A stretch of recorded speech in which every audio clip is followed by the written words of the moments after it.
I hoped that I wouldn't say this so soon in the agenda, but we seem to be experiencing some technical difficulties. So let us try and sort that through.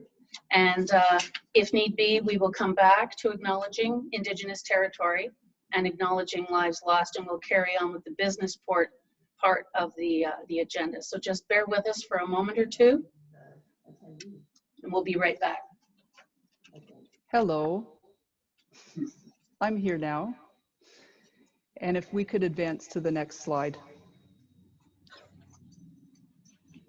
Wherever you are, as you join this annual general meeting, we are all on Aboriginal land that has been inhabited by Indigenous peoples from the beginning. Let us acknowledge and honor that reality. As settlers, we are grateful for the opportunity to meet here and work in the Thames Valley, Antler River Valley region. We thank all the generations of people who have taken care of this land for thousands of years. Long before today, Original peoples were the good stewards of this place. In particular, we acknowledge that this is the traditional territory of the Anishinaabe, Haudenosaunee, Attawandaron, Lenape, and Wendat peoples. This territory is covered by the Upper Canada Treaties.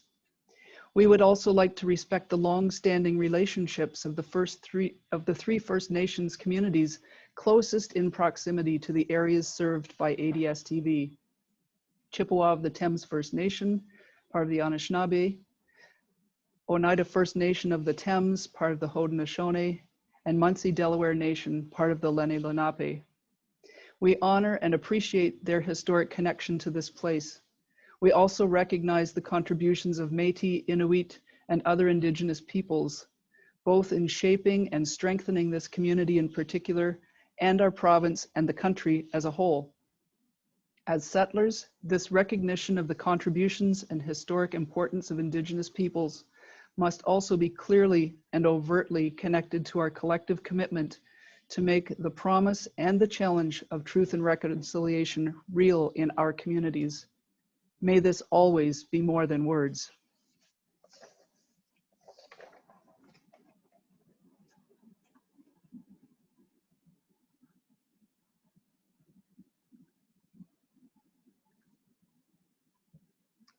Next slide, please. Last year, when we gathered, there was a place to choose a stone or two and to write the name of someone to remember. Perhaps it was someone whose life had ended by overdose, or someone who died from the risks of homelessness, from despair or hopelessness, or from other effects of addiction. Last year, we had a corner of the room with lovely flowers and a velvet tablecloth where we could lay those stones and pause to remember. This year, we have gathered in a very different way. When we light a candle, that powerful symbol, we can only trace those names and write those names of those who left us this year on our hearts. If you are thinking of someone or of more people, take a moment, say their names. We will pause to remember the known and unknown and to remember those who grieve their loss. Join me in this moment.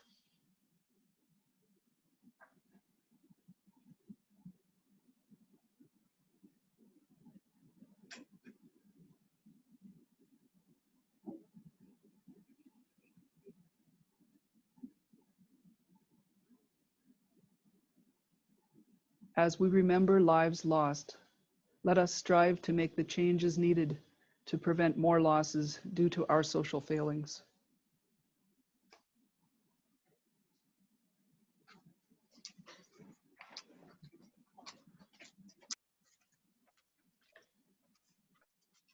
Thank you, Pam, for a very thoughtful way to start our agenda today. I appreciate the time you took to put that together for us. I'd like now to invite Michael Steele, chairperson of the ADSTV Foundation, to come up to conduct the business of the Foundation Annual General Meeting.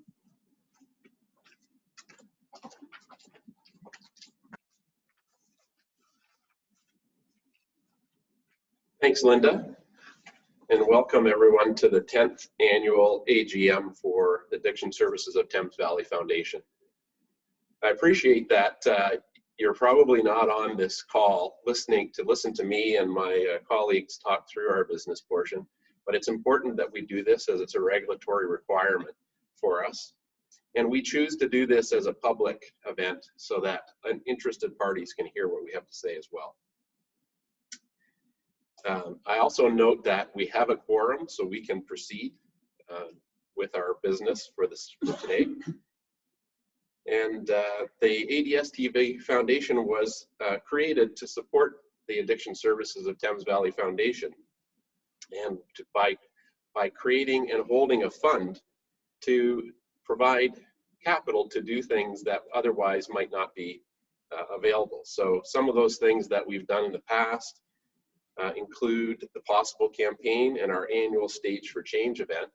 And of course, due to the strange circumstances and times we find us in, we didn't do Stage for Change this fall, but instead we had a Recovery and Resilience virtual event a couple of weeks ago.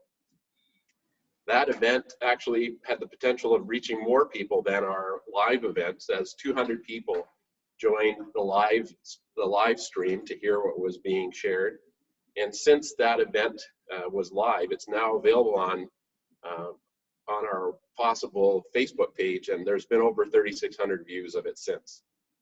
We also fund other initiatives that come along that may be new funds or innovative, new initiatives or innovative initiatives, such as the equine therapy, which we were able to fund some of earlier in the year before COVID, which everybody always says.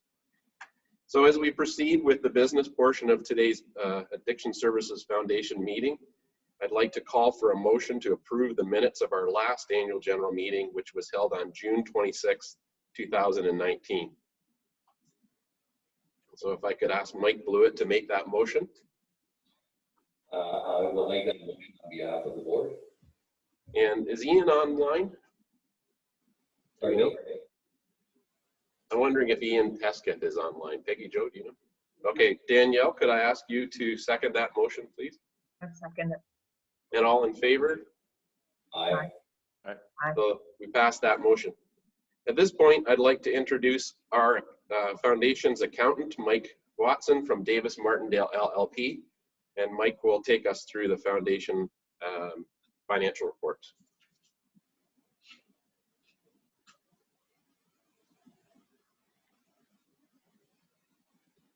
Hopefully he's there and that we don't have to say we have other technical difficulties.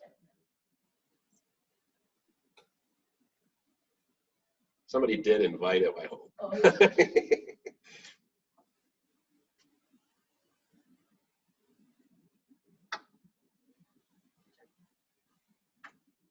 While we're waiting to hear from Mike, perhaps because we don't have very much business to cover, we'll continue on and we'll circle back once we find what's going on. So what I'd like to do is call for a motion to reappoint our accountants for 2020 and 2021. So Tom, are you able to make that motion?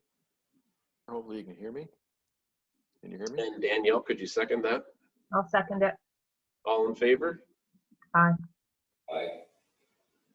The next piece of business that we have to cover is it's traditional that we call for a motion to approve, ratify, and confirm all of the acts, contracts, bylaws, proceedings, elections, appointments, and payments of money by the foundation for the 2019-2020 fiscal year. And I'll ask Danielle to make that motion. Make that motion. And second by Mike. I second it. And all in favor? Aye. Aye. Thank you. Somebody will tell me if we find Mike, I hope. Yeah, keep on going. Okay, keep going. So the next item of business is a brief report from me as chairperson of the foundation board. And clearly, like everyone else, we've been significantly impacted by the pandemic, which has swept the world, really. I happen to work for Manulife Financial, and we as a company have been working from home, all 10,000 of us in North America, since March, I think, 13th. And most of us continue to work from home. It looks like in most of the major offices, we'll be continuing to work from home and through into 2021 sometime. That's obviously also what's happened with our foundation. So we've, instead of having face-to-face meetings since the beginning of the pandemic, we've been meeting by using Zoom and conference calls. And, but we continue to do what we can to support the work of the agency. And given the situation that we're currently in, we are not looking at any new fundraising initiatives in the short term, but we continue to receive donations from individuals and organizations, and we continue to manage those funds under our care and distribute them as appropriate. I'm sure you'll hear more later about the discussions underway for the integration between ADSTV and CMHA. And in light of that, our foundation has been undergoing some talks as to how we might continue and what our role might be going forward. So there's not really anything I can say definitively at this point, but just to say that at the very least, we intend to continue our efforts to raise money and continue to promote things such as the Possible campaign in efforts to reduce stigma and encourage people to seek help earlier. Our foundation board is small but mighty, currently, at least currently it is. And I just want to thank the dedicated board members who make this work possible. And joining me today are three others of the board, of our board of directors. Daniel Urquhart, who is an independent social worker. Danielle's on board with us. Tom Burnett is an investment advisor and portfolio manager with CIBC Wood Gundy and brings our finance and accounting expertise to the board. Mike Blewett is the president of Blewett and Associates and is the past chair of the board. And our fourth member who's not able to join us today is Ian Hesketh, who is a business manager within them. Oh, Ian is online now, so Ian is with us as well. So we have a full group. And as I mentioned, I work with Manulife, specifically Manulife Securities, as a financial planning consultant. And finally, in closing of my comments, I want to say thank you to Linda Sibley for her ongoing support and guidance that she provides the foundation board to help keep us on track. So thank you. And is Mike? Okay. Yes, I'm here, Mike. All right, we're going to go to Mike for the review of the financial statements at this point. Thank you, Mike. Can you allow me to share content? I can't personally, but I'm sure somebody can. Our technical wizards in the background are working on it.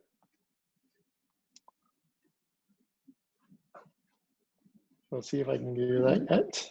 Nope. Just wait for them. So, as Mike said, we are the independent accountants for the foundation. We were asked to report on the financial statements for the year ended March 31st, 2020, a little while ago now with everything going on. And once again, this year, based on our review, nothing has come to our attention that caused us to believe that these financial statements are not in all respects presented fairly. In all material respects, the financial position of addiction services of Thames Valley Foundation as at March 31st, 2020, and the results of its operations and its cash flows for the year then ended in accordance with the Canadian accounting standards for not-for-profit organizations. So once again, this year, a clean audit opinion, clear review opinion, sorry about that.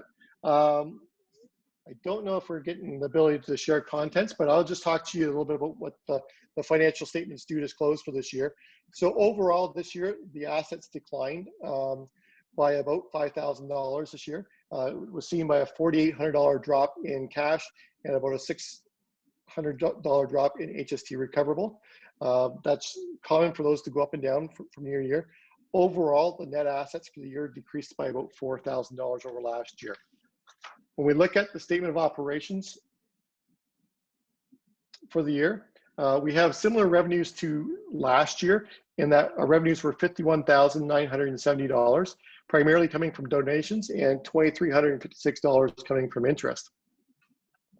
Of the funds raised, $51,332 was given back to addiction services for various programs throughout the year, as Mike alluded to. Overall, the foundation did have a loss this year of $3,951, since the fact that its donations going out to addiction services was quite close to what the monies coming in for the year were. The operating costs put us into a deficit, which is not uncommon for organizations such as the foundation. Overall, at the end of the year, we have net assets of $173,304. So we're still in good condition. And this is typical for what we're doing from a day-to-day point of view. So overall, everything's looking good. So being no questions, I'll turn it back over to you, Mike. Thanks, Mike. And those financial statements will be available on the website if anyone's interested in taking a look at them in more detail. At this point, I'd like to call for a motion to accept the Foundation's review engagement report as for the fiscal year 2019-2020. Tom? I'll Make that motion, Tom? Yes. Did we lose Tom? Perhaps, how about Still you? here? Make the motion. Okay, Tom makes the motion, seconded by Mike Blewett. Mike, you there? We'll just say it's seconded by Mike. And all in favor? Mute, Mike. All in favor? Aye. Aye. All right, thank you. That motion is passed. Okay, now I just got to remember where I was. Actually, you know, the funny thing is on my list, somehow that number 8 became number 2. So you gotta love Microsoft Word. So the next point is to appoint the Foundation Board of Directors for 2021. And just to recap, I will be continuing as the chair of the board. Mike Blewett as past chair, Tom Burnett as treasurer, Danielle as secretary, and Ian as a board member. So I'd like to call for a motion to accept those board of directors and the executive positions. Mike? I'll motion that. And Tom? I'll second that. And all in favor? Okay. Yay. And I promised you that it wasn't going to take us long to get through. Oh, we did that already. I promised you that we would keep this quick, and so I'm going to call for a motion to adjourn our 10th annual ADSTV Foundation AGM. Ian, this is your chance. I motion. We adjourn. I'll second it. And all in favor? Aye. Aye. All right, thank you very much for your patience, folks. At this point, I'm happy to introduce the chair of the Addiction Services Agency Board, Dennis Lunau.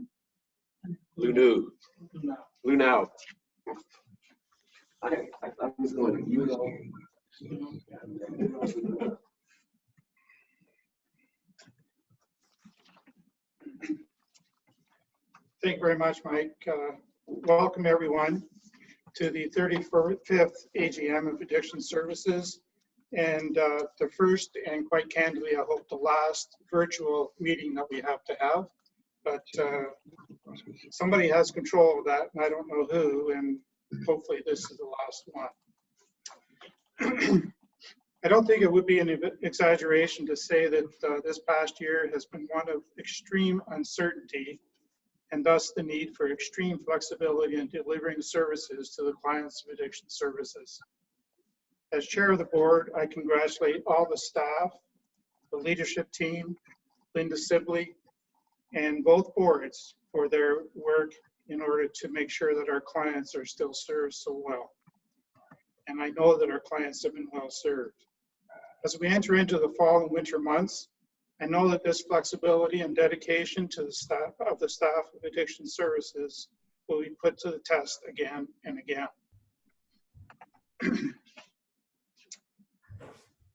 We, at this point, would like to move to the business part of the meeting.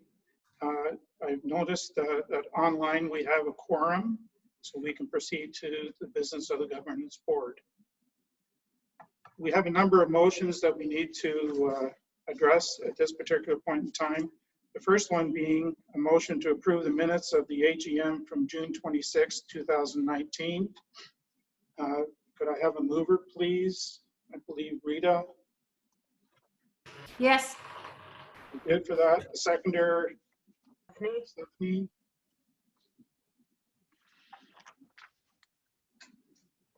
Stephanie there? Oh, Yep. okay, great. Stephanie, And sorry. all in favor? Aye. Okay, and motion's passed. At this point, move to the review of the audited financial statements. And again, we return to Mike Watson. Hopefully he's still with us. Yes, I am. Oh, good. Okay, so Mike, turn it over to you. Okay, thank you. Heather, can we get that so I can share the screen?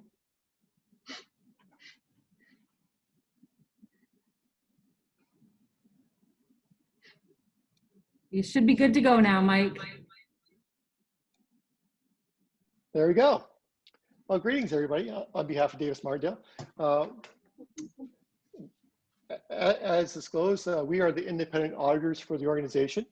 We were asked to conduct an audit of the financial statements for the year ended March 31st, 2020. Based on the audit work we conducted, it's in our opinion, except for the possible effects of the matter described in the basis of the qualified opinion paragraph, the financial statements present fairly in all material respects the financial position of Addiction Services of Thames Valley as at March 31st, 2020, and its financial performance and its cash flows for the year ended March 31st, 2020, in accordance with Canadian accounting standards for not-for-profit organizations. The basis for qualified opinion is based on the fact that the organization derives revenue from donations and fundraising activity, the completeness of which is not susceptible to satisfactory audit verification. This is in conformation of prior years as well. So no big change from year over year. So once again, it's a clean audit opinion, except for the fact of the completion, which is standard for organizations of the size of Addiction Services. When we look over to the statement of financial position, this is basically a benchmark of the organization at the end of its fiscal period. There are a few notable changes year over year. The biggest one being, oh, sorry about that. Let's see if I can get this highlighted on. Cash position is up $312,000 year over year. The primary reason for the increase in the cash position is in part due to an increase of $265,000 in the amount payable to the ministry, as funding received from the ministry exceeded expenditures for the year by that amount. We'll see that further when we get to the next page. Additionally, cash was provided by a decrease in accounts receivable and HST recoverable in the year, which amounted to $177,000. But we did have a use of cash in that we paid down about $89,000 less accounts payable this year over last year. The primary reason for the drop in accounts payable this year versus last year is last year we had some payables to the City of London for one of the programs of $135,000 that was included in last year's balance of $509,000. Overall, at the end of the year, we did see a decrease in the net assets of the organization of $44,000. That was primarily in the area of Oxford, LHSC, Luna, Local 1059, possible and unrestricted. This was a plan for deficit that we'll talk about as we go through the rest of the statements. So overall, it's still a very strong balance sheet or statement of financial position for the organization. When we look over at the revenues for the year, we do see a change in the overall revenues of the organization year over year. As you can see there, overall revenues were down $373,000 this year versus last year. And that's primarily due to a change in the other program funding, which saw a decrease of $350,000. When we look at our substance abuse program, revenue was up $5,000. And when we look at the internet gaming and revenue, that item was down $27,000 over last year. When we look overall at our expenditures for the year over year, we can see that we did have an overall decline of $204,000 in our disbursements for the year. The great news is we did see an increase of $64,000 in salaries because we were able to fill a couple of positions we previously were unable to. And we also had a decrease this year in benefits as there was a one-time benefits amount last year. So overall, the other change in our expenditures is in the donations category, because last year we donated the remaining funds related to London Cares to the new organization, which amounted to a donation of $117,000 last year. So overall, at the end of the year, our excess of receipts over disbursements before amortization year over year declined by $160,000 year over year. We did see a small drop in amortization, but overall, our excess of receipts over disbursements before funding repayable was down $154,000. Our repayable to the ministry was down $109,000. And so that left us at the end of the year with a deficit of $43,922, being all in the other Fund 3 programs. When we look over to the next page at the revenues for the other programs, the big changes here year over year is in a change to the Fresh Start program. Just to the nature of the Fresh Start, it's going through towards a difference in the program funding this year. So the funding for that program was down $178,000 for the year. Likewise, there was a similar decrease in the expenditures for the year, primarily in the salaries side, so that it came to a point where it broke even in the current year. Other item that changed significantly was street level women at risk. The funding for that this year came in at $876,000, which was up $61,000 over last year.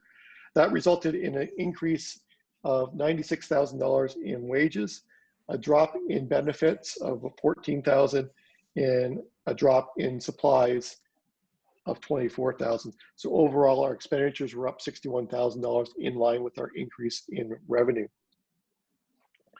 Where the loss came through in the Fund 3 was in the unrestricted and the Oxford amounts coming through in there. And part of this was just due to some timing of when revenues were recognized and expenditures recognized.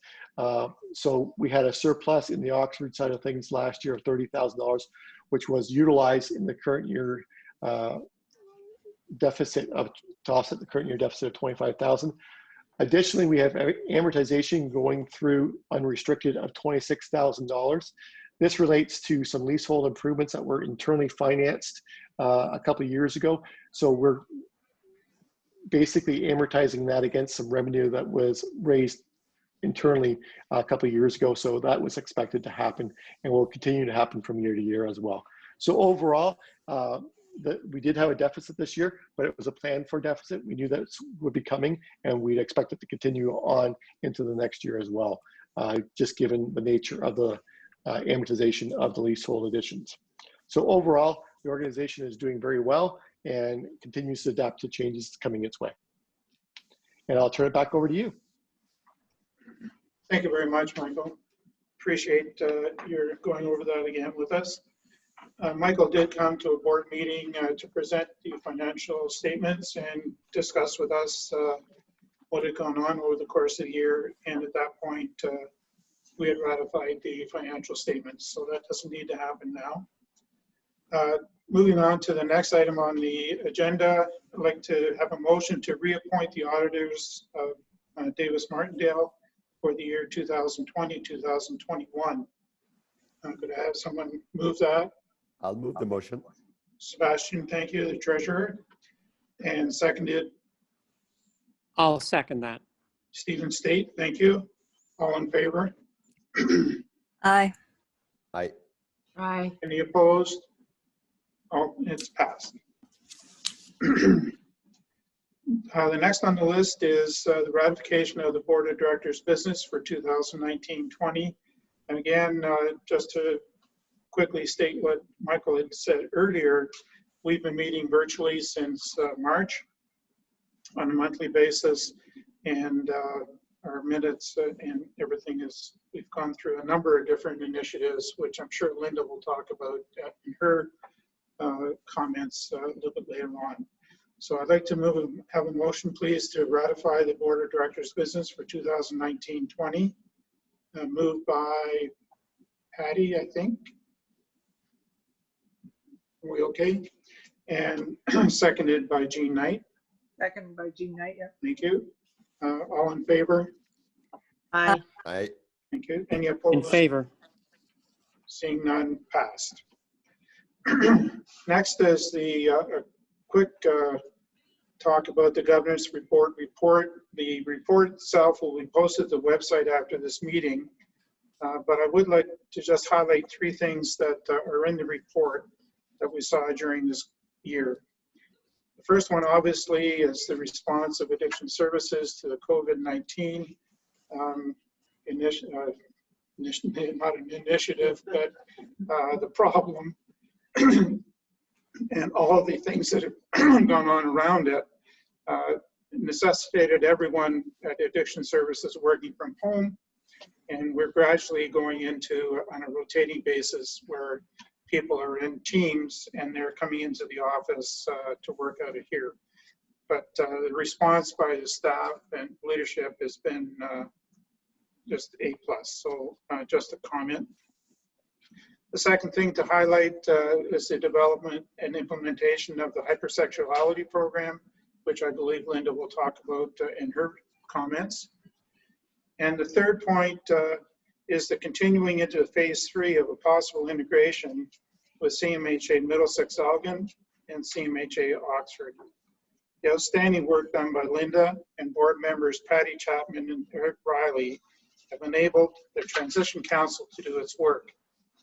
Of course, in something of this magnitude, the work of our addiction services staff has been phenomenal to try and figure out how this integration will work with the 3 agencies.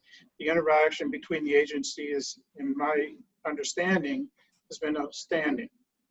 The cooperation of the 3 major components has been, again, great, and it's going to enhance the quality of mental health and addiction support within the Thames Valley area.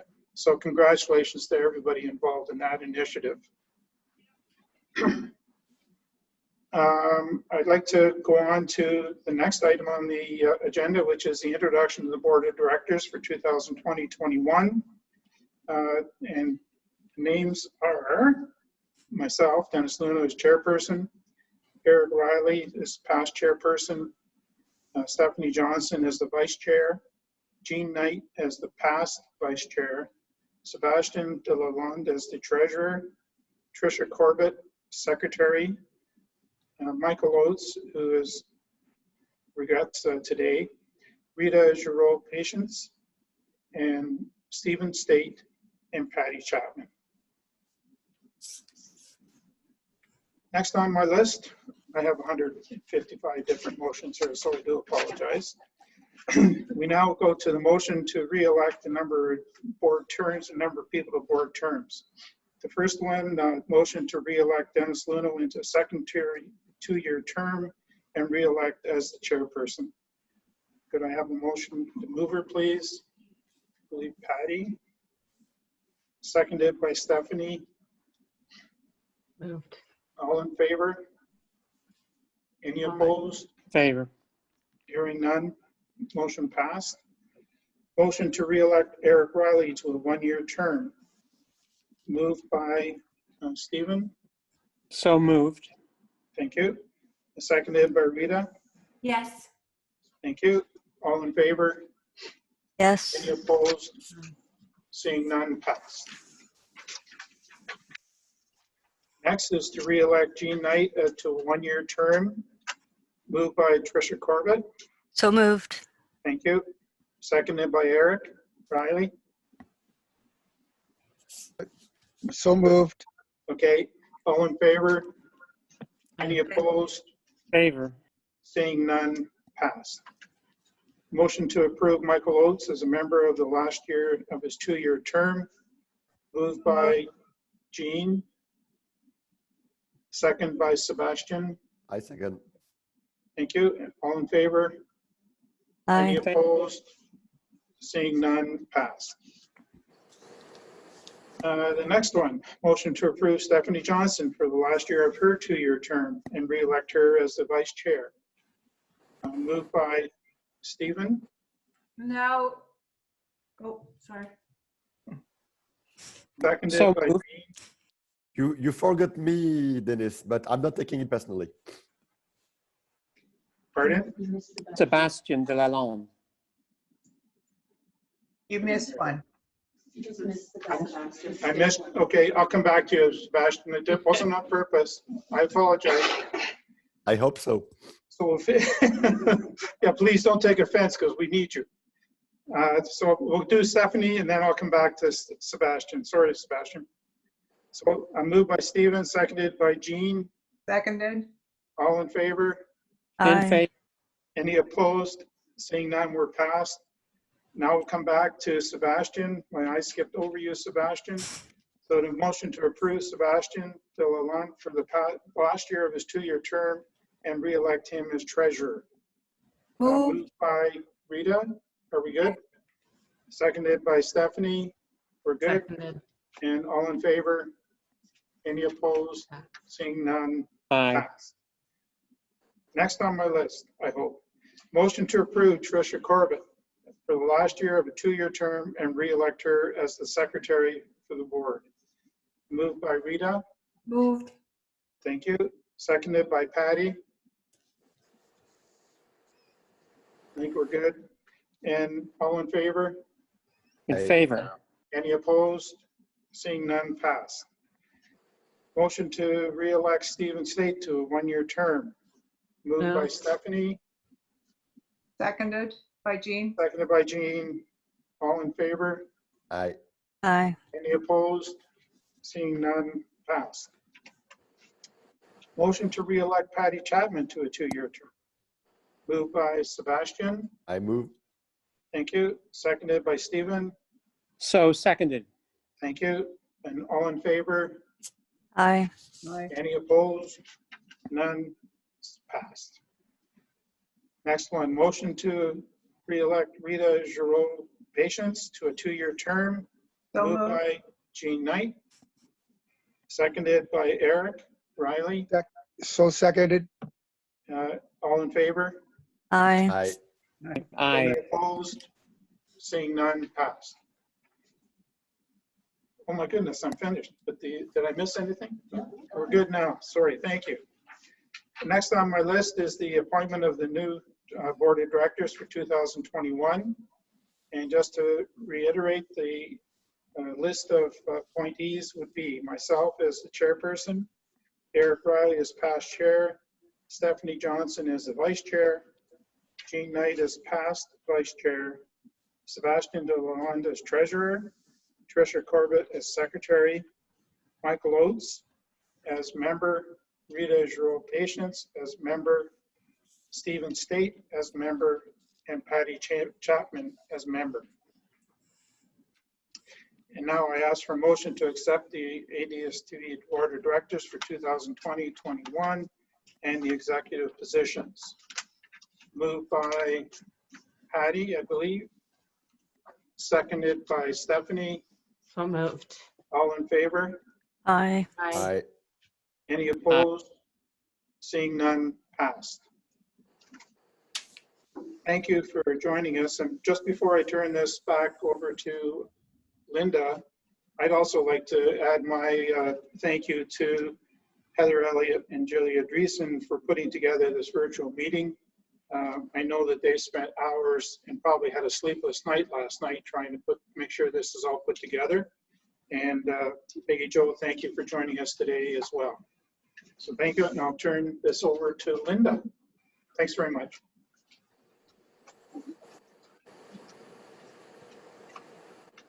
Thank you, Dennis. The theme of this year's AGM is resilience, and I have to pause and reflect on the ways in which individuals, families, communities, and organizations discover and maintain this very important ingredient in success. Resilience comes from life's experiences, all of them. People and families can and do learn about the power of their own resilience through addiction treatment and counseling for their mental health. We know that change is possible. We see this every day and marvel at the way that people change their lives. Resilient people have a story to tell, and that story is that they learned resilience along the way. It might look like some were born that way, but that is unlikely in my opinion. Resilience is born out of necessity in order to survive or to overcome. It might, however, be passed from generation to generation, that requirement to be resilient because of social injustice. Sometimes people misunderstand resilience as always being strong, but it is quite different than that. It is the experience of not being strong, but carrying on anyway. Sometimes we also describe resilient people as having always been resilient. That too is unlikely. It might just look that way. Like motivation, resilience is a thermometer and not a light switch. In our recent Recovery and Resilience 2020 event, our guests spoke about resilience. They celebrated each other and shared how, in some cases, just when they had reached a stable point in their recovery, something else happened and their resilience was tested. One panelist, Miranda, said it so well. She said, "I cannot control the waves, but I can learn to surf." This sage advice applies to organizations too.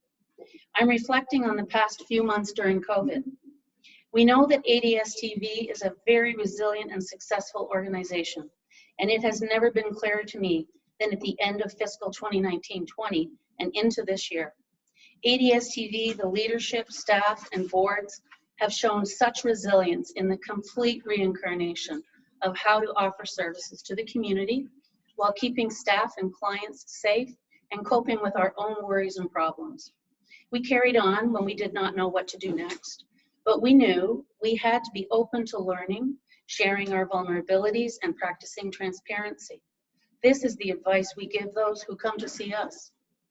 We consulted with our peers, other leaders, our staff. We shared our worries, tools, and supported each other. We are even more resilient now, not always strong, but resilient. Our clients and families do this every day, and ADSTV has supported this for 35 years. Resilience can be infectious, so my advice is to seek out resilient people to model yourself after, but also reach out to others who are less resilient than you. We can get there together.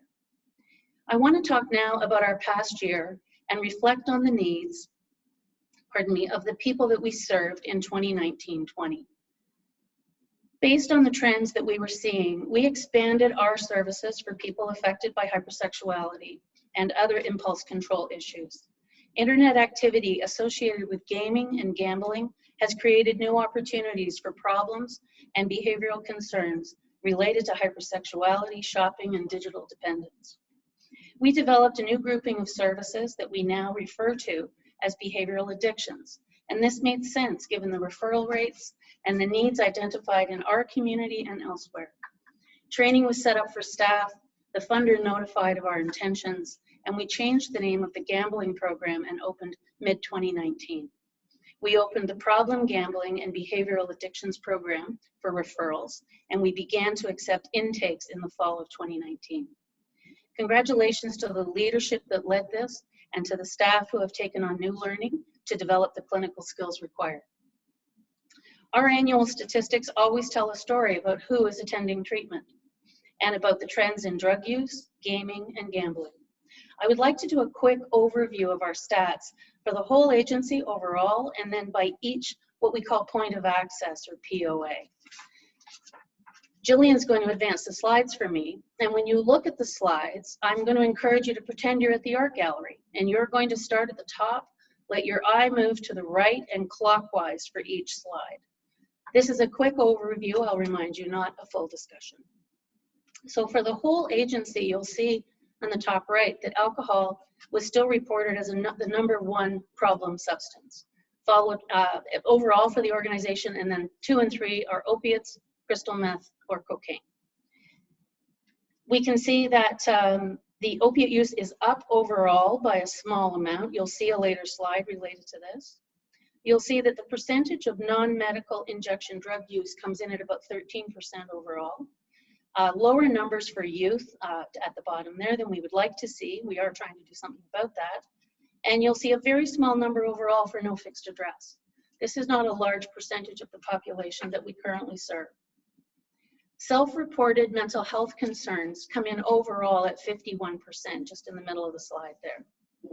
Gender is always around the same. It's been that way for decades. usually around 60-40, but you will see some differences by POA. The criminal justice system and those who are involved at it come in at about a quarter, 23%. Unemployed and looking for work, 27%. And the total number served was 3,364 people, which includes individuals looking for help for themselves as well as concerned others. In the next slide, you'll see the POA, the information for Elgin County.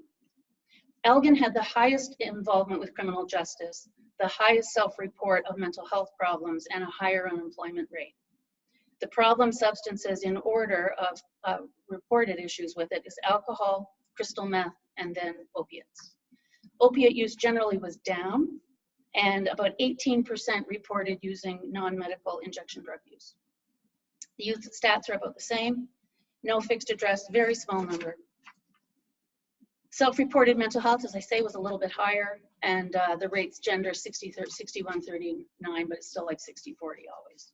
Criminal justice involvement at 35%. Unemployment and looking for work, unemployed and looking for work is about 30%. Please note that not all programs have a full-time presence from each program. Some of our program staff travel through our POAs and deliver service a day, a week, or 2 days a week based on demand. So on the next slide, we're going to look at London. The problem substances in order are alcohol, opiates, and cocaine. You will see, as it has always been, that in every POA, alcohol is the #1 reported problem substance. Opiate use is up over last year in London. The percentage of non-medical injection drug use at 12%. Youth comes in at about 13%. Most of the statistics that we have on no fixed address are people that we've served in the point of access in London. Self-reported mental health concerns, much lower than the other POAs at 21%. Gender's about the same. Criminal justice involvement average, same as the other POAs. Unemployment at 26%.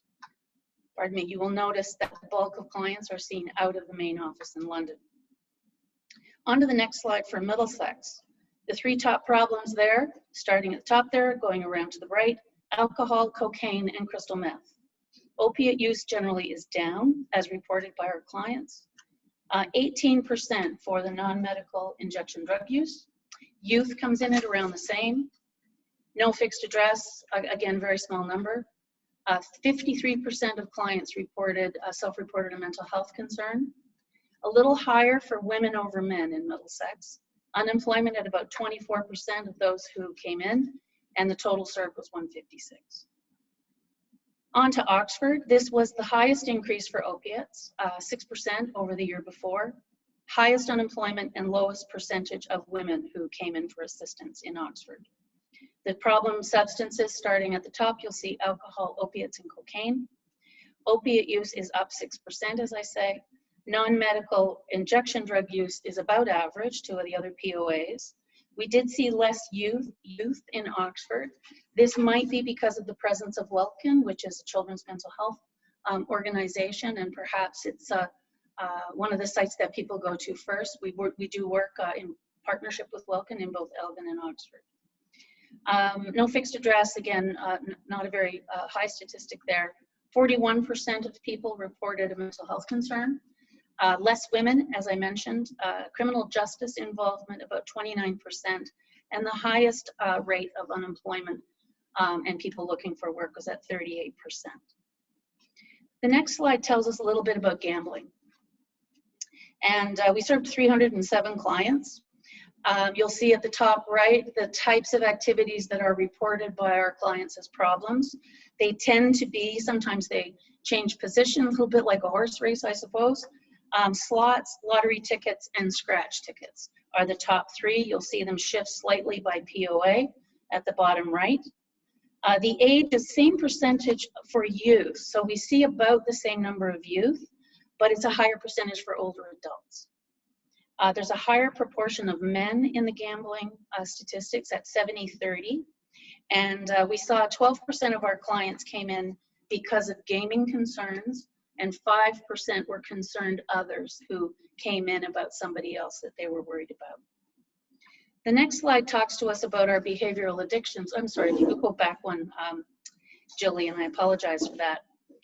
With behavioral addictions, about 4% of our intakes related to technology concerns. So digital dependence, about 4%, still a small number when we know how many people are impacted daily by overuse of their devices, and about 5% related to hypersexuality. So when we opened the first 6 months of the behavioral program in 2019-20, we had 16 referrals we opened about mid-year to the end of the year, and we have had 24 referrals already in the first 6 months of the program during this period of actually altered resources too. The next slide shows you a little bit of information about youth, because this is where you start to see differences by age. There are differences, and we have all of this information by gender, by age, by POA. There's a million ways to sort the statistics. You'll note that the reported problem substances for youth on the left-hand side look very different than they do for adults. You'll see that cannabis surpasses alcohol. This is related to perhaps to age and access to alcohol. It could be a preference in terms of substance use as well. You'll see the different order in terms of the substances that they identify as a problem, and on the right, what they used over the last 12 months. So when people come in, we ask not just what problems are you concerned about, but we also get a full workup on all of the substance that they used in the past 12 months. You'll see quite a repertoire there of other kinds of drugs that weren't reported as a problem necessarily with the individual use, but they would say this is the number of substances that I do use. The next slide is around our involvement with dispensing naloxone kits. We did give out 196 naloxone kits. This involves training and education, and so 118 clients. So sometimes people come in just to get naloxone kits. Sometimes they get naloxone kits because of their involvement in treatment. You don't have to be involved in treatment to have access, but also just remarkable 61 concerned others came in, and that is exactly what we want to have happen. The next slide talks about our strategic focus for 2020. Oops, I'm sorry, I did forget the opiate slide. Forgive me, Jillian. So you'll see here, we've done at the bottom, you'll see, as I reported in each POA, whether 3 POAs have reported an increase in reported opiate use and 2 have a decrease. Again, we refer to the naloxone kits. 306 clients were served by the RAM clinic for a total of 3,400 visits. Busy place, lots of support going out of there with our addiction medicine team as well as the COPE team. Our doctor who works with us at the RAM clinic, Dr. Lee, as well as Dr. Gracie and Strathroy. And the addiction medicine team with the NP and the nurses. And the support team that helps, as the glue that keeps everything together. You'll see the COPE team served 430 of the clients overall in our overall stats. See a little bit about gender as well. So, of course, we're very concerned about the number of people using opiates, and I do want to talk a little bit about that in the next slide. So I put a few bullet points here about our strategic focus for 2020-21, and of course we're 2 quarters in. I'm not going to read these bullet points. You can see obviously really the number one thing that we're working on is integration, along with learning to cope with COVID in every possible way. The roadmap to wellness, which is the strategic plan for the Center for Excellence, Mental Health and Addictions, has a 4-pillar approach to how the provincial government will be mapping out the development of services in each community. But in addition to all of these bullet points, which are our strategic focus, I do want to talk about the national trend of opiate overdose poisonings and deaths. It continues to cause us all such distress. We have continued to watch the deadly impacts of an unsafe drug supply.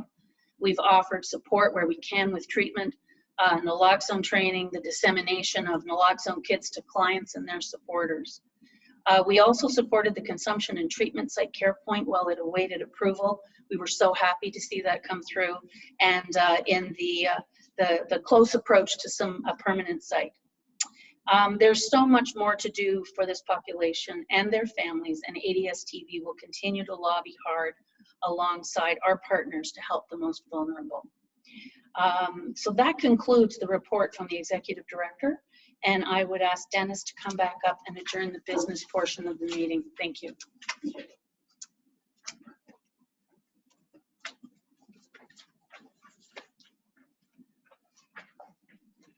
Thank you, Linda. And the last item of business for this section of the agenda is the motion to adjourn the 35th AGM. So moved by Jean, seconded by Sebastian. I seconded. Thank you. All in favor? Aye. Aye. Any opposed? I declare the motion passed and the meeting closed. I'd like to turn the agenda back over to Linda for the next part of the proceedings. Thank you.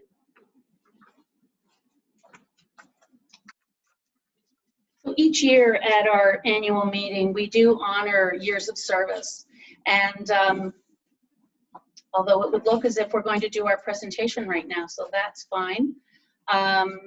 What I would like to do is to introduce Kathy Nolan, the Managing Director of Street Level Women at Risk, and Pam Hill, who is our Director of Clinical Services, and they are going to present the third year evaluation of Street Level Women at Risk. Thank you. Thank you, Linda. Give me a second, Pam. Just gotta share the screen. I'll have to mute. Kathy's going to share her screen with us.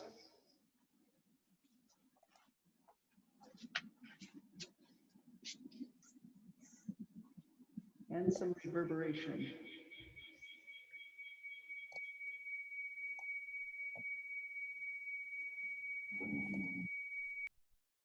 I'm going to shut mine off. Okay. Yep. I'm going to test now to see if you can hear me. Can somebody let me know if you can hear me? Kathy and I are in the same room and we're all learning how to do this together. Thank you. We can hear you. Perfect. Thank you. Well, hello again. I'm joining this presentation and I'm delighted to do so. I'm a member of the Governance Committee and also the host agency. I'm so pleased to be able to present this along with Kathy Nolan about Street Level Women at Risk, and especially to share some of the outcomes and things we've learned from the 3-year evaluation that was completed this past year.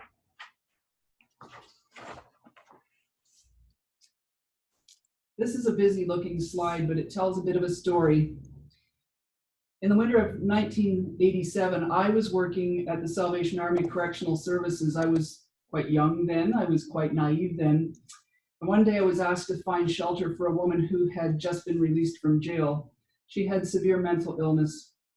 After many futile phone calls, I asked her to come and just get in my car, and we went looking for a place. That would never happen. Oh my goodness, I'm on. You hear me? That would never happen today in that kind of spontaneous way, but it did then. After all these phone calls, we went looking to a number of places, and she had been restricted from most of the places in the city. Long after the end of the workday, I took her to the hospital, and the advice that I received there was, get her to steal something so she can spend the night in jail. Well, she had just been released from jail. I witnessed the vicious cycle. I ended up taking her to see Sister Dolores, if anybody remembers Sister Dolores, who ran St. Francis and St. Clair houses on Warncliffe Street near Stanley. They're now long gone, but I don't think she stayed after I left. So I want to have this slide up here to honor some of the roots of SLWAR. And even though this is quite an incomplete history of the London community response to vulnerable women with complex needs, a few of the highlights might help us. I also want to remember and honor the many informal systems of support that have always existed, like sisters and friends and aunties, the ones that predate community responses like the Sisters of St. Joseph, Roth Home with Mission Services, At Losa Jawanong, and the Salvation Army. Informal supports are still important today, as are our formal supports. Organizations like the Battered Women's Advocacy Centre, which later became the London Abused Women's Centre, Women's Community House and Sexual Assault Centre, now ANOVA, they were groups that worked on immediate needs as well as further upstream for deeper change. People who were affiliated with these and other women-serving organizations formed a group called WMHARC, Women's Mental Health and Addiction Research Committee. You'll see in the center of the slide there are a couple of the things that were outcomes from their work. The Kitchen Table Project was the beginning of starting to do a gathering of evidence, evaluating the efforts, and supporting promising work. And also it was a gathering of women who worked in the sector to support each other in what seemed like sometimes hard and futile work for making the system change that was needed. I stepped into the stream of this work in 2002 with the creation of HeartSpace, a service here at ADSTV for women that are pregnant, parenting, and substance involved. And I saw how over time the development of My Sister's Place began to serve women that HeartSpace didn't. And what we noticed was always missing was permanent housing with real support. That's where, when we notice these gaps, we begin to look for the next thing, which is SLOAR. Just acknowledging on that previous slide that we're not, there are many other supports continuing to arise and things that address that. All My Sister's conferences have been national and international conferences looking at women's homelessness, and CMHA's Housing for Women called Nicole's Choice, the safe space group that works specifically to support street-level sex workers. Next slide. Sorry, Kathy. No worries. In 2005, a novel initiative called the Persons at Risk Program, or PAR, was started to address the specific needs of street-level sex workers. The London Police Services assigned an officer, Sergeant Lorna Bruce, to make contact with women who engaged in sex work in London. This was in response to the Robert Picton case in Vancouver, where over 69 women, many of them sex workers, went missing over a period of approximately 20 years before an investigation was initiated by police.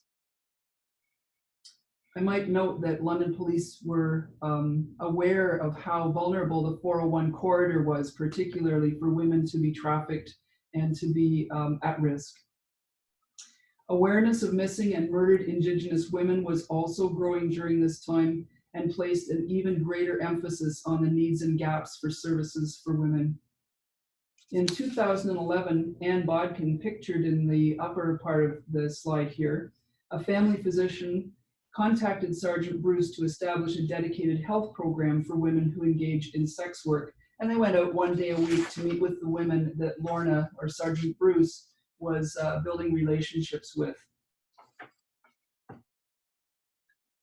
Sergeant Amy Birch assumed the role with Persons at Risk in December 2016 after Sergeant Bruce retired. All SLOAR intake happens through the London Police Services Persons at Risk program, when Jacqueline Sealer, SLOAR's amazing program manager, meets with the women and Sergeant Amy Birch. The trusting relationships built between Sergeant Amy and women at risk can be witnessed in this very polite signage posted by a woman outside her tent. She's urban camping or sleeping rough. Take a moment to read that. One of the beautiful aspects of SLOAR is that the trust formed by Sergeant Birch is often pretty easily transferred to other service providers in our collaborative. In this next slide, we see Sergeant Amy with Dr. Andrea Serrata. Dr. Serrata followed the footsteps of Dr. Bodkin and reaches out to provide medical outreach to homeless people at risk. Dr. Serrata is a pioneer and an advocate for promising harm reduction strategies, among other things.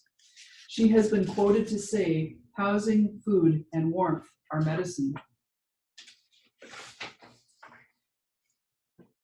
In 2003, the London Homeless Prevention System Implementation Plan was introduced to the community. One key focus was to develop a community plan regarding street-involved sex workers. In 2014, the City of London funded extensive community consultation, including women with lived experience and service organizations working with multiple systems, including the criminal justice system. It included an international literature review and reviewed housing models in other communities that serve street-involved sex workers. Our community agreed that we needed to do something different to change outcomes for street-level and survival sex workers. In June 2015, the plan was formalized and posted on the City of London website. The core purpose and guiding principles specific to this community plan were developed based on what women with lived experience articulated as their hopes for themselves and for the community plan overall. In 2015, that same year, the Collaboration Advisory Group formed. Street Level Women at Risk is a collaborative program comprised of 26 diverse programs or services with signed letters of endorsement. Service providers have committed to work together under one model and approach. The CAG, as we call it, provided input and oversight into the development and implementation of the model. Some CAG organizations reallocated and still reallocate staffing resources of staff already working with women to provide in-home supports. They partnered on offering the right services and supports for the unique circumstances of each woman, including healthcare, mental health, addictions, education, economic assistance, legal advice, counseling, or employment, among others that we learn as we go along. The collaboration leverages the expertise of diverse sectors, including health, addiction, mental health, police and justice, child protection, public health, violence against women sector, and homeless prevention services. Grounded in London's homeless prevention system, the community plan regarding street-level women at risk is aimed at supporting housing stability. It's the next slide that's coming up in just a second. This is the one. It provides housing stability, sustainable exit strategies from survival sex work, and long-term health, well-being, and community belonging for the women.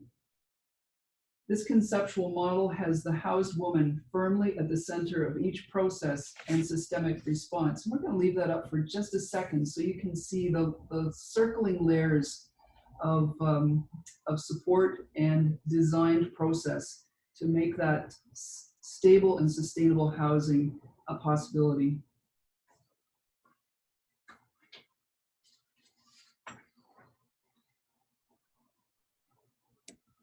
Our next slide is another one that mainly we'll just let you read because SLOAR is committed to the evidence-based philosophy of housing first, seeking out and supporting the right housing at the right time, in the right place, with the right level of support to develop lasting housing stability. And most importantly, to some degree, is without readiness requirements such as sobriety or mental health treatment, fully understanding that a safe place is the only basis from which people can make the other kinds of changes they long for.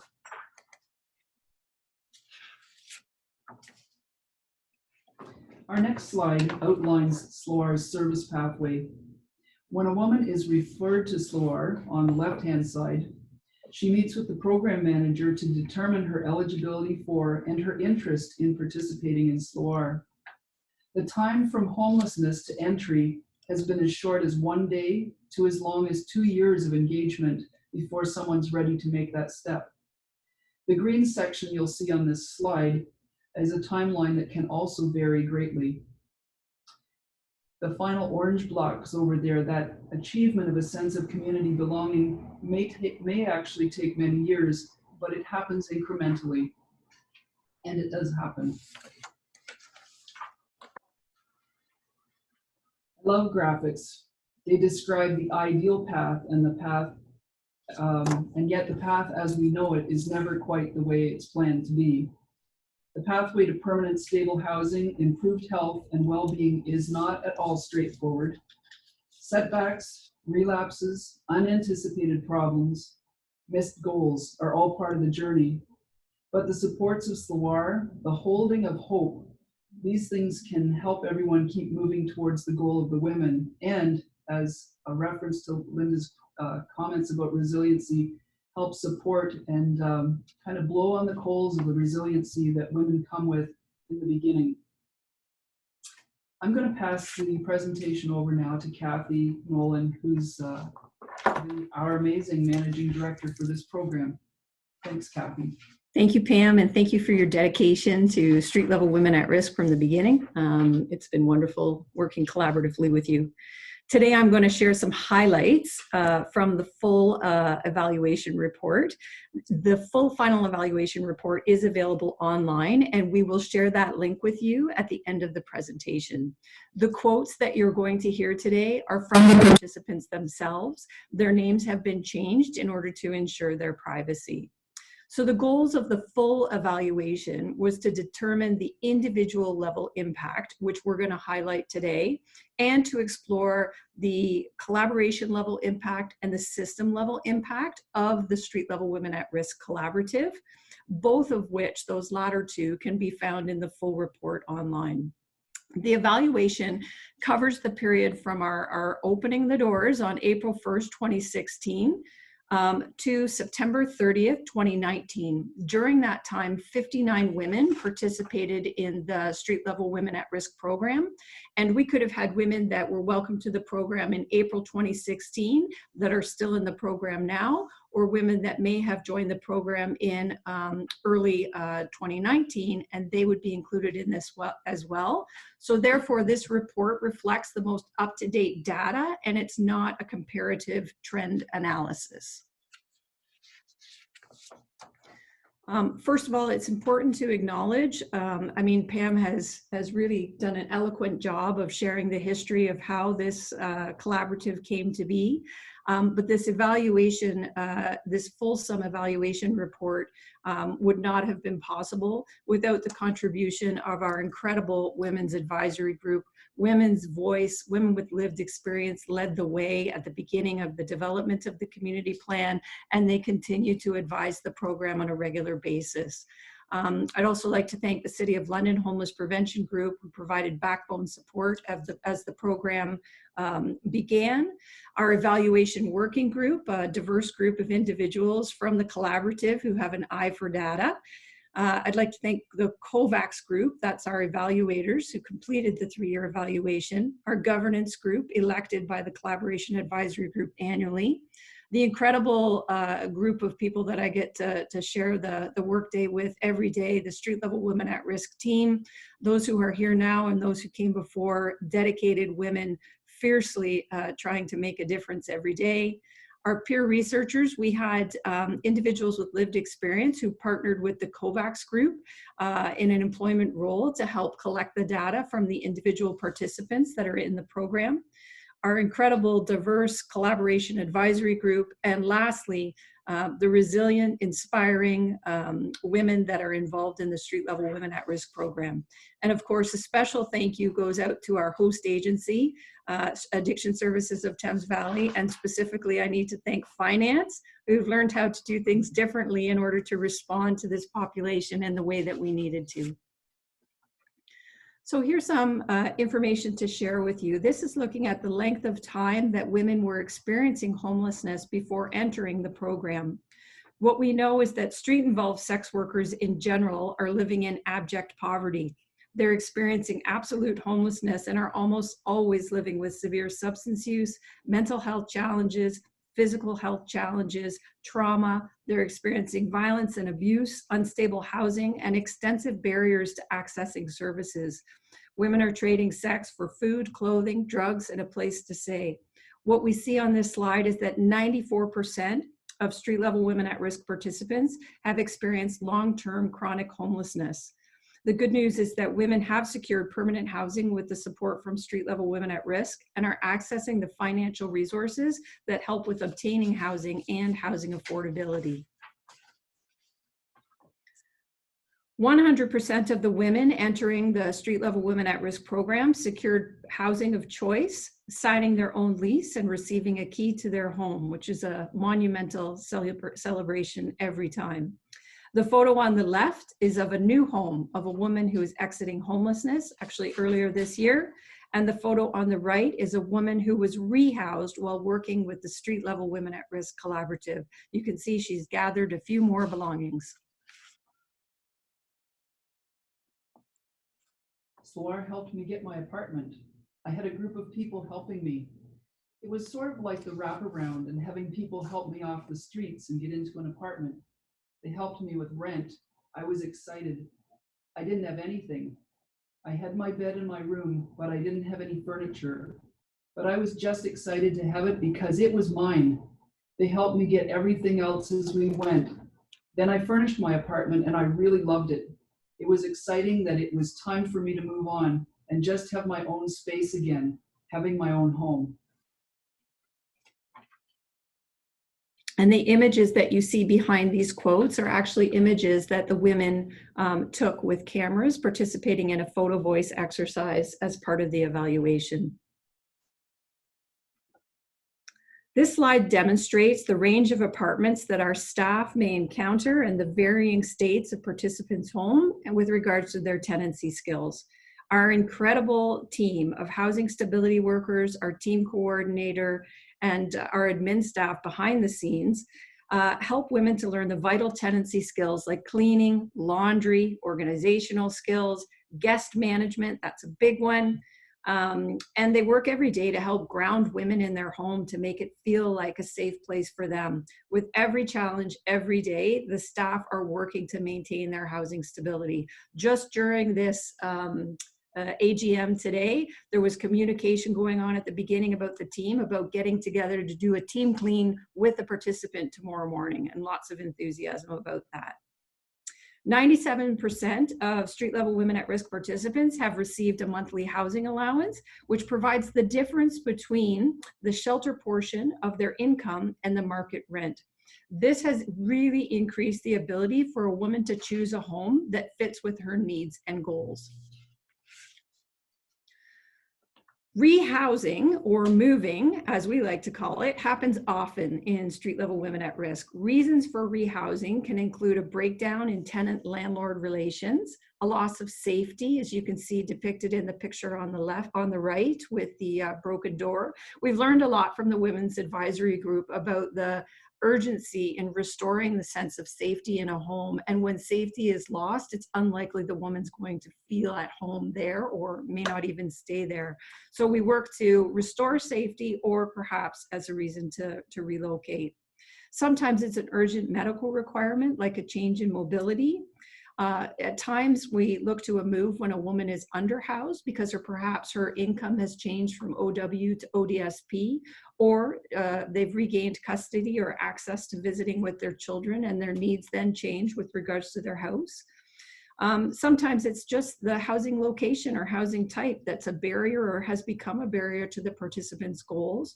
Or sometimes participants just choose that it's time to move on, just like you and I would sometimes choose. With every move, there are lessons to be learned and there are new hopes for a fresh start and a sense of belonging.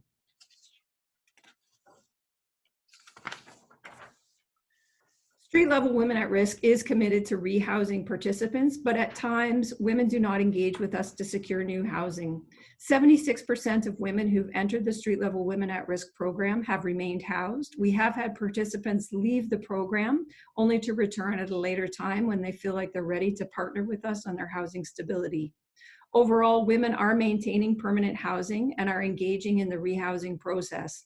Our housing finder, Darlene, who's been with the program since the beginning, works tirelessly and passionately to partner with the women to prevent a return to homelessness. The picture you see here is one of our participants' response to COVID this summer. She beautified her porch and said it brought her peace. She's actually living in her third apartment since becoming a participant in the program. You guys at SLAR helped me with 3 different apartments. The first move was one of the biggest changes that helped me start my journey of stability. You guys helped me with groceries and furniture and rent and the whole process of finding a home. My next move, I was evicted. Same kind of thing. It was a very good change. All 3 times I got housing search support. SLOAR took care of the whole process. They made it possible as opposed to impossible because the vacancy rate is low and it's impossible to find a place. I'm able to focus on my health, counseling, and my children, things that can be prioritized accordingly now that I don't have to worry about housing.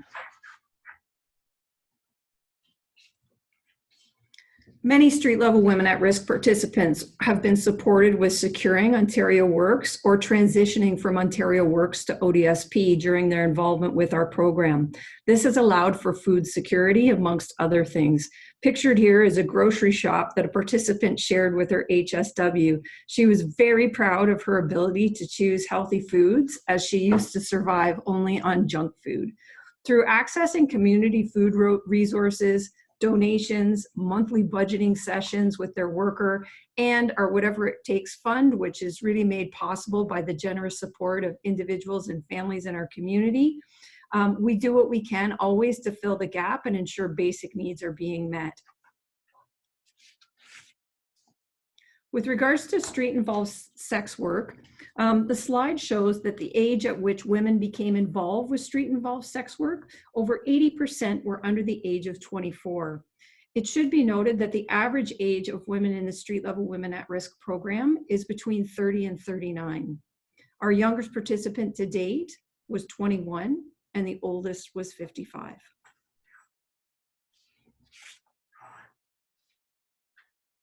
Nearly 2/3 of street-level Women at Risk participants have been engaged in survival sex work for more than 7 years. Since becoming involved in street-level Women at Risk, the ways in which women are engaging in sex work has changed. They report that they are engaging in safer practices, they have more choice and control about their involvement in sex work. Some have decreased their sex work, and some have stopped their involvement in sex work. I'm probably doing it a lot less. Yeah, I'd say a lot less. Before SLOAR, I was homeless, so I would stay overnight at people's places because I didn't have anywhere to go, which isn't necessarily a good thing. So I don't have to do that anymore. Back then, I was working more often. I'm more aware of the safety issues, like if there's someone out there who's doing something, they inform you. Or like if you have an issue with somebody, you report it to them. If they can't get a hold of you and they know you've been out working, having this, I've been more safe in a way, knowing that there's my worker that is going to worry about me if I'm not in contact with her.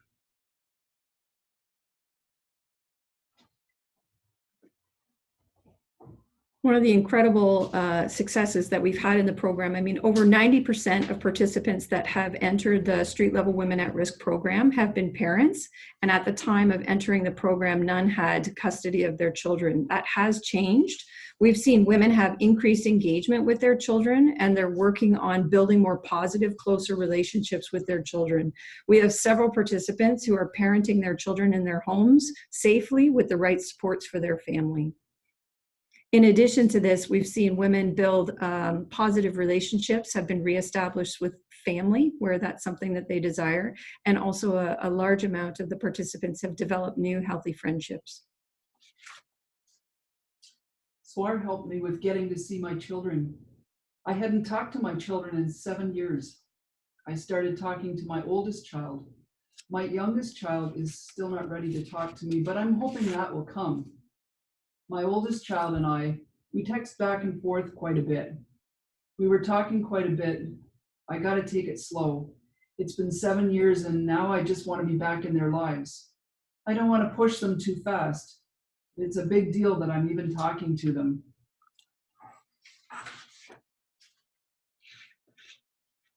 With regards to health, we can see that women have increased access to health-related services because of the collaborative nature of Street Level Women at Risk, and they're experiencing more stability in their health and are working on addressing health concerns. They report experiencing improved diet and maintaining a healthier weight, and improved sleep, and having a place to rest, which is something many of us take for granted. With regards to substance use, many of the women in the program have continued using substances during their involvement in street level women at risk and are working on reducing their use, accessing substance use treatment and harm reduction resources, and they report using more safely. Some women have changed the types of substances they use. With each of these areas that I'm highlighting, there's an awful lot more information in our full report. So if this is tweaking your interest, I encourage you to follow up and have a look in there. With regards to quality of life, women are experiencing improvements in their quality of life and their well-being through increased housing stability. They report improved mental health, happiness, and hope for the future. Feeling supported by the SLOAR staff and community resources, they're engaging in daily routines and managing their responsibilities. They're developing stronger and more positive relationships with their family, friends, and neighbors. And they're finally feeling an increased sense of independence, of control, and of empowerment. My self-esteem has changed. Having housing allowed me not to carry all my bags around. It makes you feel more confident. Everything's there when you get home. You feel like you're part of society again. My perspective and body image has changed. The way I felt about myself. The program is teaching me that I have self-worth. I'm worth something and I deserve to be loved. My outlook on life has changed.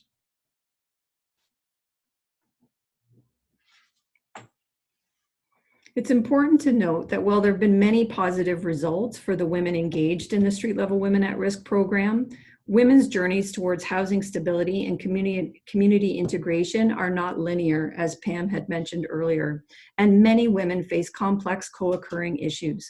Many of the goals that they're working towards achieving are long-term goals that require several years to accomplish. We're going to do whatever it takes, as long as it takes, to partner with them on those goals. I will say that, you know, our women's advisory group is proof positive of what can happen if you believe that it's possible for every individual.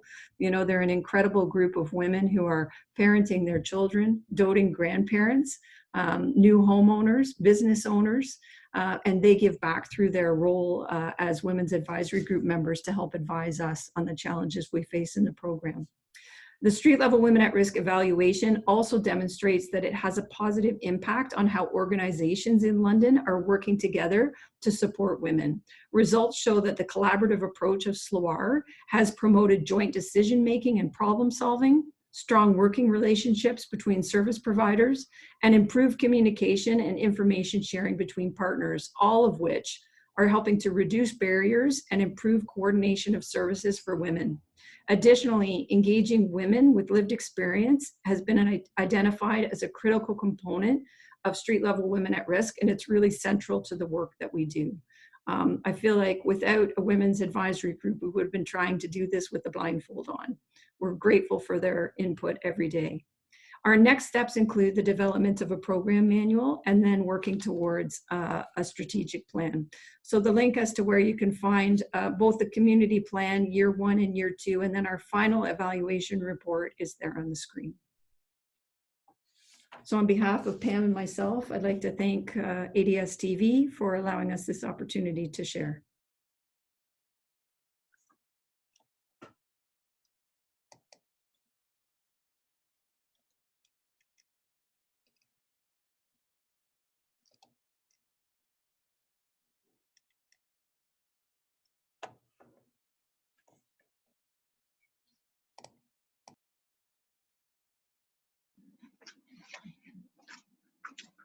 Thank you to Pam and Kathy for giving us such a wonderful report. I think there may be some kind of technical glitch here, but we'll see. I got it. There we go. Video's not on. There we are. Hello. I'm back. We have 2 more elements of our annual general meeting this afternoon. The first one is to honor some of our staff with years of service celebrations, and then last but not least is our Community Inspiration Award. So in terms of years of service, I am sorry not to be able to see all of you personally and to shake your hands as we normally do and congratulate you personally. So please accept my virtual congratulations on behalf of both of our boards and all of the staff at ADSTV. The first person that we want to celebrate this afternoon is Heather Elliott. Heather's the Manager of Quality Improvement and Professional Practice. She started at ADSTV as a BSW student, brought with her some very helpful previous work experience at Newport Treatment Center and Ontario Works. Heather has worked in heart space and substance use and was promoted to Manager of Quality Improvement and Professional Practice. Heather acts as the Privacy Officer for ADSTV and completes all of the clinical statistical reporting, as well as many monthly reports to funders on all of our deliverables and targets. She brings a keen eye for detail, a solid work ethic, and commitment to excellence in clinical practice. It has been a pleasure to see Heather grow in her practice and become the senior leader that she is as a member of the executive leadership team. She teaches me often, and she's a valuable member of our leadership team and the agency as a whole. Her loyalty to ADSTV and to our work has gotten stronger every year. Congratulations, Heather, on 15 years. We have two people who are celebrating 10 years. Joanne Humphrey is unable to join us today. She is an addiction mental health counselor. She's been working in the court support program, but while it's been paused for redesign, she's been working in the substance use program and probably a variety of other caseloads as well from different programs. Joanne was part of the original team that created and implemented the London Drug Treatment Court. She loves that program. Joanne is very skilled in motivational interviewing and has great success working with clients who present with little or no motivation of their own, but they are responding to a mandate. If Joanne could have only one food item the rest of her life, it would be dessert. Congratulations, Joanne, on 10 years. I also want to acknowledge Julia Garcia. Julia is celebrating 10 years. She's an addiction mental health counselor with us. She has worked in many roles at ADSTV. Actually, this is true of many of our staff. Julia started in an administrative position, went back to school, and then returned to us in a different capacity clinically. We were very happy to get her back. She has really enriched her clinical skills by also working in several different programs at ADSTV. Julia shows great commitment to her clients and to her work with us. She is also great at karaoke and can bake items with the most intricate of designs. Julia, congratulations on 10 years. The next two slides are groupings, the first one being 5 years. You'll see the names of people who are all celebrating 5 years. I do wish that I could say something about each of you, and maybe I will in a town hall. So hold on to that thought, and I just want to congratulate each of you for 5 years of service at ADSTV. Thank you very much for your dedication. The next slide is those people who are celebrating 2 years. And you see we have quite a long list there. Everyone contributing in a variety of different programs. And I want to thank you for your work and congratulations on 2 years of service at ADSTV. All of the people that we've honored this afternoon, received their gifts at home because we have to, do all of that remotely as well. So I hope that you enjoy a small memento of our gratitude for each of you, and keep up the good work, and thank you once again. The last part of our agenda today is to celebrate the accomplishments of Dr. Andrea Sereda as this year's winner of the ADSTV Community Inspiration Award. The CIA goes to the person who has demonstrated through work or volunteerism a commitment to the improvement of the community and the people that they serve. All of the recipients to date have made huge contributions to the progress that we see in our communities. Dr. Sereda, you will join the ranks of Aileen Whitstein, Bev Thompson, Lorna Bruce, and Sonia Burke. Congratulations. Dr. Sereda was nominated by Scott Cortis, Executive Director of the London Intercommunity Health Centre, where Dr. Sereda is primary care physician and has a practice that focuses on the most vulnerable. Her commitment and dedication to improving the lives of persons who use substances is remarkable. Dr. Sereda is the physician for our women in the Street Level Women at Risk program. And Scott, I will now give you the floor to introduce Andrea. Andrea will also make some remarks about her work with Safe Opiate Supply.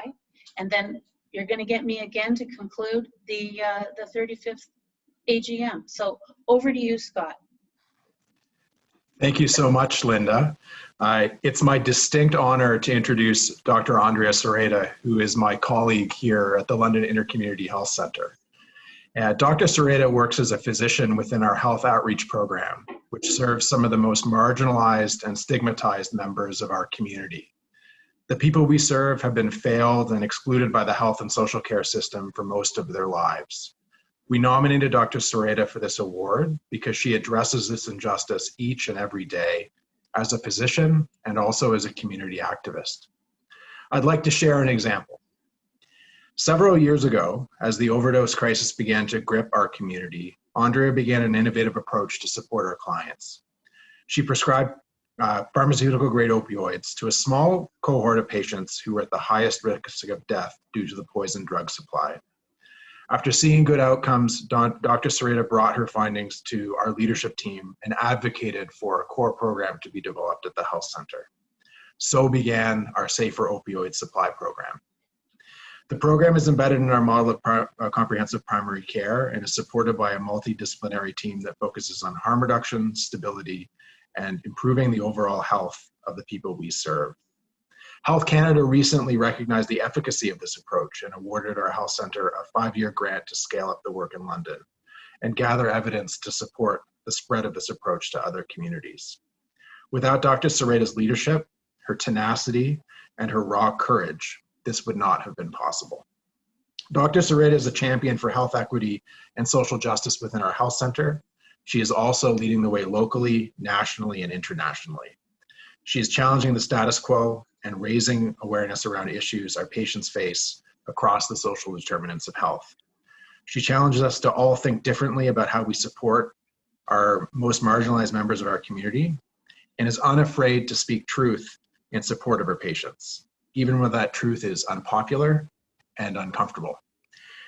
We are all so proud at the Health Center to have Dr. Sereda as our colleague, and we thank you for recognizing her with this award. And with that, Andrea, over to you.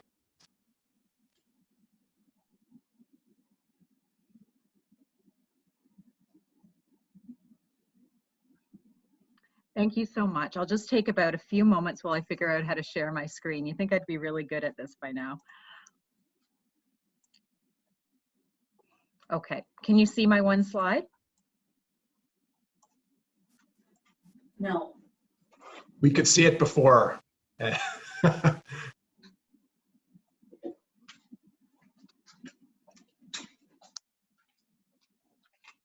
Andrea, I think we already had the slide up. There we go. Okay, thank you. So thank you so much for honoring me with this award. Awards are really nice, and Scott said some really nice things about me, and I thank you all so much. I think it's much more important to me what this award represents. So to me, this award really represents community acceptance and support of the challenging and groundbreaking work that we're doing at the Intercommunity Health Center with Safe Supply. Everyone here at this AGM today is living with the slow-moving massacre of people who use drugs. And we're all also living with the moral trauma that comes from having governments, physicians, and systems that really seem unwilling to act to save the lives of the people that we serve. And these systems, they're upholding the prohibition that really has resulted in people who use drugs suffering a burden of stigma, inadequate and often fatal medical care, criminalization and marginalization for the past 100 years.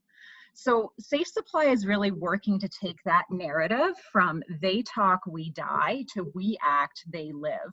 And we're doing that by changing the paradigms of how we view addiction and how we interact with people who use drugs. And so the successes of Safe Supply are also demonstrating that for so many people, many of the most grievous harms of the disease that we call addiction are actually harms imposed by the system and the state. So there's a phrase well known in the harm reduction community, and that phrase is keep six. So keeping six means that you're watching someone's back while they do something dangerous. So drug users would say that they're keeping the six when someone else was fixing, or when they were watching over them with naloxone, or when they were watching out for police or some such.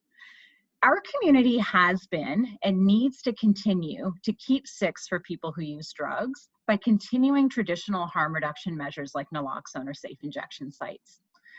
But we also need to take steps to get ahead of this crisis, to start responding before someone has stopped breathing. Everything that we take for granted in harm reduction was once illegal. Needle exchange was illegal, safe injection sites were illegal. In the US right now, even traditional medications that we're used to here in Canada, like methadone and Suboxone, are made virtually inaccessible by state control.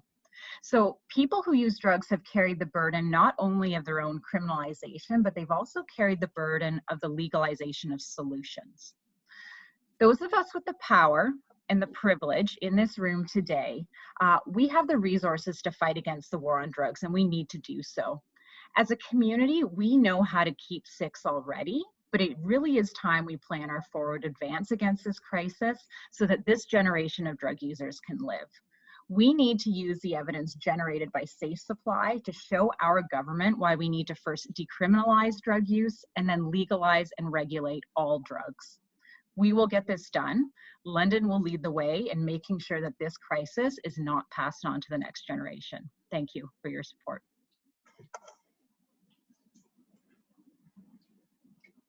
Thank you, Dr. Sereda, for your words. I think on behalf of everyone, and just to echo what Scott said earlier, you know, we are so grateful for your courage and for taking the steps that you have, and also educating and teaching, because people, they want to help, but they don't know what to do next.